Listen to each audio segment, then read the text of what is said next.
கடாயில் தேவையான அளவு எண்ணெய் ஊற்றிக்கோங்க. எண்ணெய் சூடான பிறகு அதில் ஒரு பிரியாணி இலை, ஒரு பட்டை, ஒரு ஏலக்காய், 1/4 ஸ்பூன் சோம்பு ஆட் பண்ணிக்கோங்க. சோம்பு நல்லா பொரிஞ்சக்கப்புறம் அதில் ஒரு பெரிய வெங்காயம் கட் பண்ணதை ஆட் பண்ணிக்கோங்க. இதை நல்லா வணக்கிக்கலாம். இப்போ பார்த்தீங்கன்னா வெங்காயம் நல்லா ஃப்ரை ஆகிடுச்சு. இதில் 1 ஸ்பூன் இஞ்சி பூண்டு பேஸ்ட் ஆட் பண்ணிக்கோங்க. இது நல்லா மிக்ஸ் ஆகிடுச்சு. நம்ம மசாலா பவுடர்ஸ் ஆட் பண்ணிக்கலாம். 1/2 ஸ்பூன் மஞ்சத்தூள், 2 ஸ்பூன் மல்லித்தூள், 1/2 ஸ்பூன் மிளகாய்த்தூள், 1/2 ஸ்பூன் சீரகத்தூள், 1/4 ஸ்பூன் மிளகுத்தூள், 1 ஸ்பூன் கறி மசாலா பவுடர். இப்போ இது எல்லாத்தையும் நல்லா கிளறி விட்டுக்கோங்க. 2 தக்காளியை நல்லா அரைச்சி பேஸ்ட் பண்ணி எடுத்து வச்சுக்கோங்க.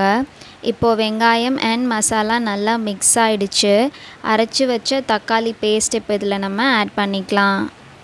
இதை நல்லா கிளறி விட்டுட்டு தக்காளியோட ரா ஸ்மெல் போகிறதுக்காக 2 நிமிஷம் கொதிக்க விட்டுருங்க. இப்போ இது நல்லா கொதிச்சிட்ருக்கு. இதில் ஒரு பச்சை மிளகாயை 2ஆக கட் பண்ணி ஆட் பண்ணிக்கோங்க. 100 கிராம் சோயாவை நல்லா சுடு தண்ணியில் வேக வச்சுட்டு மிக்சியில் போட்டு ஒரு 5 செகண்ட்க்கு அரைச்சி எடுத்துக்கோங்க. ரொம்ப நைஸாக நீங்கள் அரைக்க வேண்டாம், 1-2 அரைச்சிக்கோங்க. அப்போ தான் அது டேஸ்ட் நல்லாயிருக்கும். இப்போது அந்த சோயாவை நான் இதில் ஆட் பண்ணிக்கிறேன். இது நல்லா கிளறி விட்டுக்கோங்க. சோயாவும் மசாலாவும் இப்போ நல்லா மிக்ஸ் ஆகிடுச்சு. இந்த ஸ்டேஜில் நம்ம கறிக்கு தேவையான அளவு உப்பு ஆட் பண்ணிக்கோங்க. இது எல்லாம் ஒன்றோடு ஒன்று நல்லா கலந்து வரத்துக்காக கொஞ்சம் தண்ணி ஊற்றிக்கோங்க. அண்ட் சோயா பிடிக்காத குழந்தைங்க கூட இதில் நம்ம அரைச்சி போடுறனால அப்படியே சாப்பிட்ருவாங்க. ஸோ மறக்காமல் இது உங்கள் வீட்டில் ட்ரை பண்ணி பாருங்கள். இப்போ இதை நம்ம நல்லா கிளறி விட்டாச்சு. ஒரு மூடி போட்டு மூடி வச்சிடலாம். 5 நிமிஷம் கழித்து லிட்டை ஓப்பன் பண்ணிக்கோங்க.